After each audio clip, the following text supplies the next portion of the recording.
আসসালামু আলাইকুম। আশা করি আল্লাহর রহমতে আপনারা সকলে ভালো আছেন।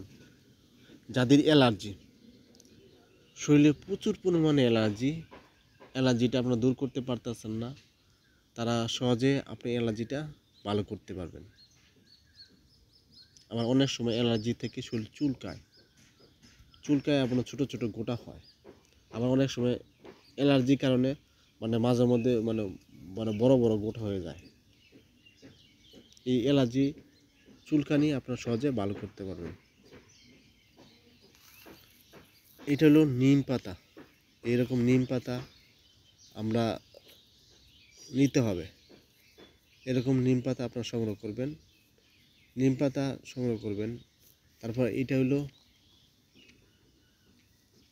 এই আমলক্ষী। এরকম আমলক্ষীটা সংগ্রহ করবেন। এটা হলো কাঁচা হলুদ। এরকম কাঁচা হলুদ সংগ্রহ করবেন। আপনার নিম পাতা 50 গ্রামের মতো এটা শুকায়া গুঁড়া করে ফাউটার নেবেন। 50 গ্রামের মতো নিম পাতা শুকায়া গুঁড়া করে ফাউটার নেবেন। এটা হলো আমলক্ষীটা এটা শুকায়া গুঁড়া করে 50 গ্রাম মতো পাউডার নেবেন। আর এটা হলো কাঁচা হলুদ। এই কাঁচা হলুদটা শুকায় গুঁড়া করে 50 গ্রাম পাউডার নেবেন। মোট কথা 3টা 50 গ্রাম নিয়ে একসাথে মিশাবেন। মিশায়া ভালোভাবে মিশায় এর থেকে 1 চামচ দিয়ে নর্মাল 1 গ্লাস পানিতে মিশায় দিনে একবেলা আপনার 5 দিন খেতে হবে। 5 দিন খেলে আপনার অ্যালার্জিটা সহজে ভালো করতে পারবেন। ইনশাল্লাহ সহজে অ্যালার্জিটা ভালো হবে। আর অনেকে বলছে শরীর চুলকায়, যদি চুলকায় তাহলে কী করবেন? এরকম এক মোট পরিমাণ নিম পাতা নিয়ে আপনারা 2 কেজি বা 1.5 কেজি পানিতে 3-4 মিনিট নিম পাতা আর পানি একসাথে দিয়া আগুনে দিয়ে হিট দিবেন, একটু জাল দিয়া গরম করবেন। এই গরমের পানি আর নিম পাতা যে পানি দিয়ে আপনারা গোসল করবেন, এই পানি দিয়ে ভালোভাবে মিশায়া আপনারা গোসল করবেন 3-4 দিন। দিনে একবেলা 3-4 দিন গোসল করলে আপনার যে চুলকানিটা এটা সহজে দূর হবে।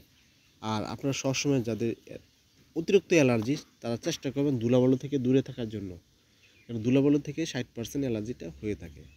আর সবসময় চেষ্টা করবেন যে ধুলাবালুর কাছে গেলে অবশ্যই মাস্ক ব্যবহার করার জন্য। আর যে রুমে থাকেন ওই রুমে আলো বাতাসে আপ ডাউন করে। আর সবসময় আপনারা যে জামা কাপড় পরেন ওই জামা কাপড় অবশ্যই পরিষ্কার রাখবেন। এইভাবে আপনারা সঠিকভাবে 5 দিন ব্যবহার করলে ইনশাআল্লাহ আপনি অ্যালার্জিটা সহজে ভালো করতে পারবেন। আর বিশেষ করে যারা গর্ভবতী মহিলারা আছে এরা খাবেন না। আর যারা বাচ্চারা আছেন, যারা 10 থেকে 12 বছরের নিচে যারা বাচ্চা আছে এরা খাবেন না। আর সবাই খেতে পারবে, কোনো পার্শ্ববর্তীকা নাই। যারা এই ভিডিও দেখেন, ভিডিও দেখার পরে যদি উপকৃত হন, যদি ভালো লাগে, পেজটা যদি ফলো না দিয়ে থাকেন ফলো দিবেন। ফলো দিলে এটাই যখন আমি নতুন নতুন ভিডিও আপলোড করবো তখন আপনারা সহজে দেখতে পাবেন। যারা ইউটিউবে দেখবেন তারা সাবস্ক্রাইব করবেন। আপনাদের সাবস্ক্রাইব অনেক মূল্যবান। কোথাও যদি বুঝতে অসুবিধা হয় তাহলে কমেন্ট করবেন। কমেন্ট করলে ইনশাআল্লাহ আপনাদের কমেন্টে উত্তর দেবো।